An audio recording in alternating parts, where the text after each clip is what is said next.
what's up? Hi friends, What's up?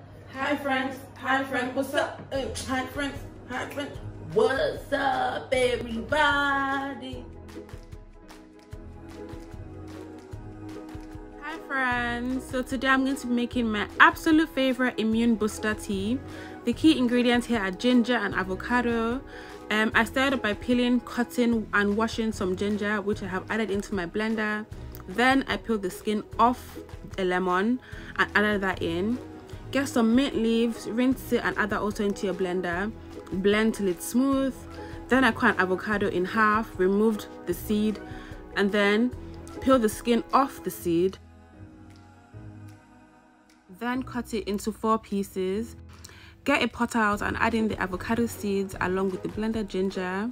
Add some water, however much as you like. Boil it for 30 minutes, and when it's done, you could either sieve it or drink as is. I'm having mine as is. I poured some into a cup, added some honey, and yeah, that is it. I drank this daily when I had COVID, and this really helped me.